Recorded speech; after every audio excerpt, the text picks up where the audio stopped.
Hello students, मैं आयुष और मैं आप सभी का इस ज्ञान गंगा यूट्यूब चैनल पे स्वागत करता हूँ। तो अब तक हम 5 चैप्टर केमिस्ट्री में पढ़ चुके हैं और अभी जब पढ़ेंगे तो वो छठा चैप्टर होगा। ठीक है, तो छठा चैप्टर का नाम क्या है? तत्वों का आवर्त वर्गीकरण।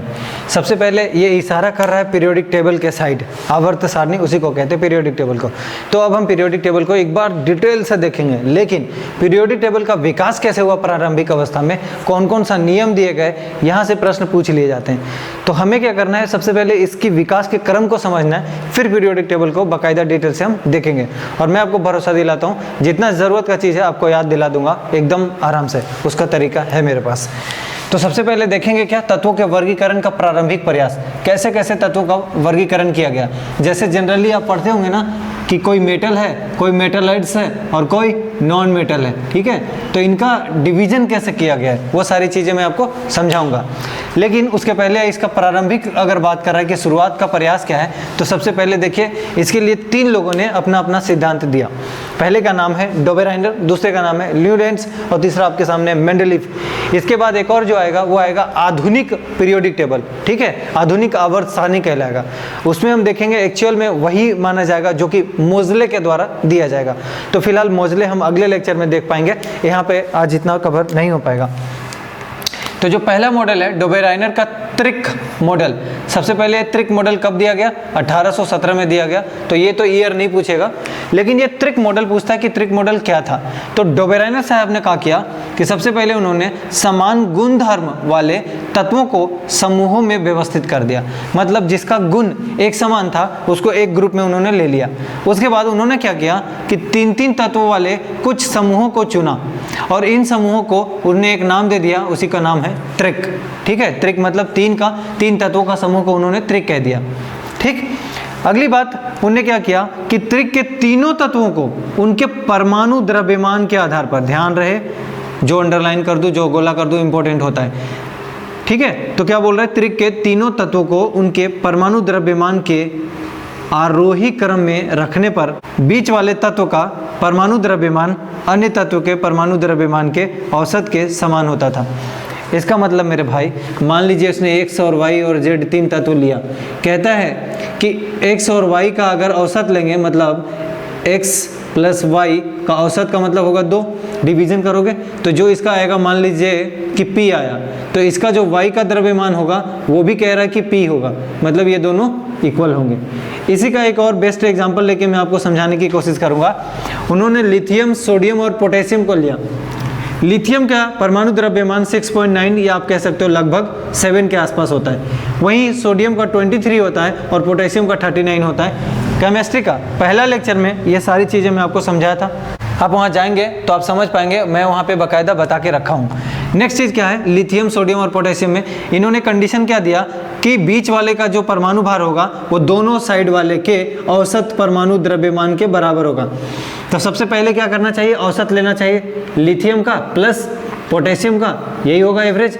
और अगर इसको लेंगे तो लिथियम का मास 6.9 प्लस 39/2 करेंगे तो लगभग आएगा 46, डिवाइडेड बाई 2 करेंगे कितना आएगा, 23। इसका मतलब ये 23 और ये 23 समान है या नहीं है?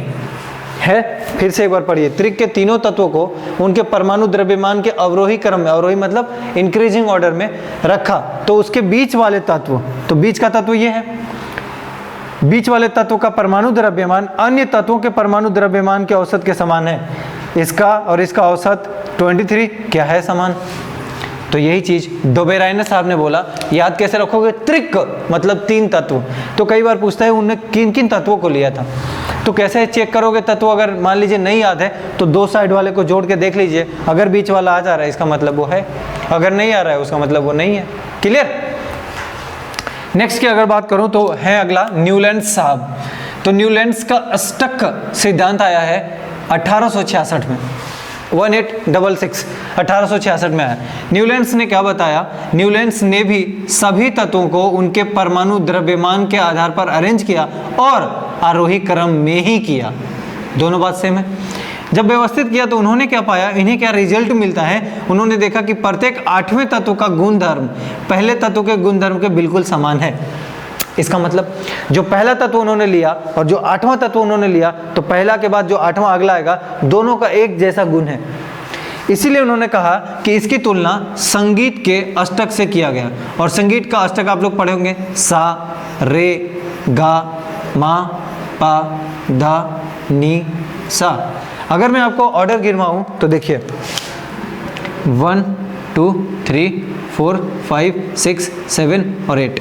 इसका मतलब जो पहला होगा तत्व और जो आठवां होगा तत्व, दोनों देखिए सा और सा, दोनों समान गुणधर्म वाले होंगे।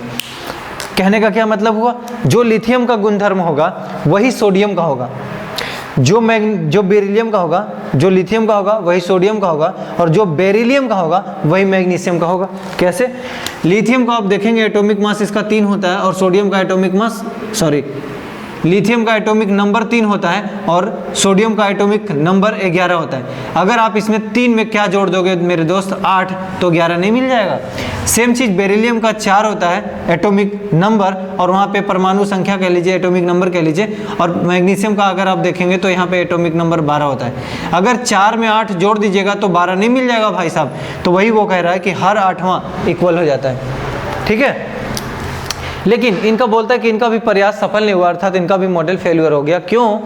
क्योंकि बोला था इन्होंने जो बात, लेकिन वो कैल्शियम तक ही नियम को लागू कर पाए, कैल्शियम के आगे इनका फंडा फेल हो गया, ठीक है। तो ये भी फाइनली उतना सक्सेस नहीं हुए, लेकिन कुछ तो आधार देकर गए, कुछ तो एकदम योगदान देकर गए। अगली बात, उस समय में एक्चुअली टोटल 56 तत्व उपलब्ध थे, और अगला बात उन्होंने कह दिया कि भविष्य में कोई तत्व नहीं आएंगे। ये भी उनकी दूसरी सबसे बड़ी ड्रॉबैक थी, क्योंकि आपको पता होगा कि भविष्य में बहुत सारे तत्व आए, आप वर्तमान में देखेंगे तो 100 से ज़्यादा तत्व विराजमान हैं, ठीक। तो मैं इन दोनों बातों को आपको टेबल में दिखाने की कोशिश करूंगा। अब मैं आपको मैप में इस चीज़ को समझाने की कोशिश करता हूँ। देखिए लिथियम यहाँ है, उसके बाद आपको देखने को मिल रहा है सोडियम, ठीक है। तो लिथियम में 8 जोड़ेंगे तो 8 और 3 11 होगा, 3 + 8 11 होगा। और अगली बात उन्होंने एग्जांपल लिया था बेरिलियम का, तो बेरिलियम को भी अगर 8 जोड़ेंगे तो 12 होगा। अगला पढ़ेंगे मेंडलीफ की आवर्त सारणी। तो देखिए मेंडलीफ ने क्या कह के गया कि तत्वों के वर्गीकरण का मुख्य श्रेय इन्हें ही मिला। क्यों मिला, इसको पहले पढ़िए, उसके बाद अपने आप समझ में आ जाएगा। दूसरी बात, तत्वों के आवर्त सारणी के विकास में इनका प्रमुख योगदान है। तीसरी बात, अपनी आवर्त सारणी में मेंडलीफ ने तत्वों को उनके मूल गुणधर्म, परमाणु द्रव्यमान एवं रासायनिक गुणधर्म के आधार पर व्यवस्थित किया। अभी तक क्या देखते आ रहे थे, सिर्फ परमाणु द्रव्यमान के आधार पर अरेंज किया गया था, लेकिन इन्होंने 3 चीज को बनाया आधार, रासायनिक गुणधर्म, परमाणु द्रव्यमान और उनके मूल गुणधर्म के आधार पर अरेंज किया या व्यवस्थित किया। नेक्स्ट बात, मेंडलीफ ने अगर व्यवस्थित किया तो पाया क्या उनको मिला, तो मेंडलीफ ने तत्वों के भौतिक और रासायनिक गुणधर्म के बीच संबंधों का अध्ययन किया, उनके रिलेशन का अध्ययन किया, और रासायनिक गुणधर्म के अंतर्गत तत्वों को पाया कि जो ऑक्सीजन है और हाइड्रोजन से बने हुए यौगिक है, उनको गौर से देखा तो ऑक्सीजन का सारा तत्व जो कंपाउंड बन रहा था, ऑक्सीजन तत्व से जो कंपाउंड यौगिक बना उसमें सारा उसने ऑक्साइड देखा, साथ साथ हाइड्रोजन से जो बना वो हाइड्राइड देखा। तब उसने क्या किया, 63 कार्ड को लिया, जो प्लेइंग कार्ड होता है ना, जो आप लोग कार्ड बोलते हो, ताश बोलते हो, तो उसी कार्ड को लिया और जिसका गुणधर्म जैसा था उसको उसी तरह से वो अरेंज कर दिया। जब वो अरेंज कर दिया तो उसने पाया कि सबका भौतिक और रासायनिक गुणधर्म बिल्कुल सही तरीके से अरेंज हो गया। तो लोगों को लगा यही सही पीरियोडिक टेबल है। किंतु क्या हुआ मैं बताता हूँ। सभी तत्वों को उसने उसके गुणों के अनुसार परमाणु द्रव्यमान के आरोही क्रम, ठीक है, क्या परमाणु द्रव्यमान के आरोही क्रम में व्यवस्थित किया और देखा कि सभी के भौतिक के साथ साथ रासायनिक गुणधर्म निश्चित अंतराल में ही व्यवस्थित हैं, मतलब सही तरीके से क्रमबद्ध तरीके से अरेंज किया हुआ है। अगली बात उसने बता दिया कि इसी सिद्धांत के अनुसार तत्वों के गुणधर्म उसके परमाणु द्रव्यमान के आवर्त फलन होते हैं। मेरे दोस्त ये दिमाग में रखिएगा, अभी ये थोड़ा इंपॉर्टेंट है, ठीक। इनने क्या बताया कि परमाणु द्रव्यमान के आवर्त फलन होते हैं। कल जब मैं बताऊंगा मोजले का पीरियोडिक टेबल, आधुनिक आवर्त सारणी, तब मैं बताऊंगा ये परमाणु द्रव्यमान नहीं होएगा, उस समय परमाणु संख्या होगा और उसी के ऊपर पीरियोडिक टेबल वर्तमान में अरेंज किया हुआ है। ये बात आपके दिमाग में अभी से इंस्टॉल होना चाहिए, ठीक। अगली बात इन्होंने क्या कह दिया कि ऊर्ध्व स्तंभ जो होते हैं उसको समूह या ग्रुप्स कहते हैं और साथ साथ जो क्षैतिज हॉरिजॉन्टल होते हैं उसको आवर्त या पीरियड कहते हैं। तो आप पीरियोडिक टेबल अगर पढ़ते होंगे तो उसमें पढ़े होंगे आधुनिक आवर्त सारणी में कि टोटल वर्गों की संख्या 18 है, वहीं टोटल आवर्त की संख्या 7 है। ठीक, तो मैं कल जब मैं बता रहूँगा पीरियोडिक टेबल और मोजले का पीरियोडिक टेबल, तो उसमें आप सही तरीके से समझ पाएंगे कि वास्तविक रूप से कौन सा पीरियोडिक टेबल वैलिड है। उसी में आपको और पढ़ने को मिलेगा कि कई बार पूछता है कि दाएं से बाएं जाने से अर्थात लेफ्ट से राइट जाने पे एटॉमिक मास बढ़ता है, एटॉमिक रेडियस घटता है, आयनन क्षमता बढ़ता है घटता है, उसकी इलेक्ट्रोनेगेटिविटी क्या होता है। ये छोटा छोटा जो क्वेश्चंस आ रहे होते हैं वो आप बाकायदा समझ पाएंगे।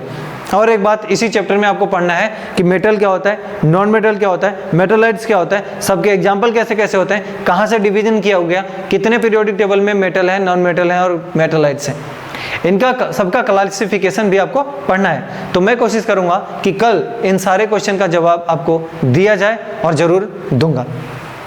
जो लोग भी इस ज्ञान गंगा यूट्यूब चैनल पे ज्वाइन किए हैं, नए लोग हो, उनके लिए मैं बताता चलूँ, आप डिस्क्रिप्शन बॉक्स जरूर चेक कीजिए, बहुत सारे सब्जेक्ट बहुत गुणवत्तापूर्ण वीडियोज के साथ अपलोड किया हुआ है। अगर आप लोग देखना चाहेंगे तो शानदार लेक्चर है, आप जरूर देखिए और दोस्तों को शेयर भी कीजिए। धन्यवाद।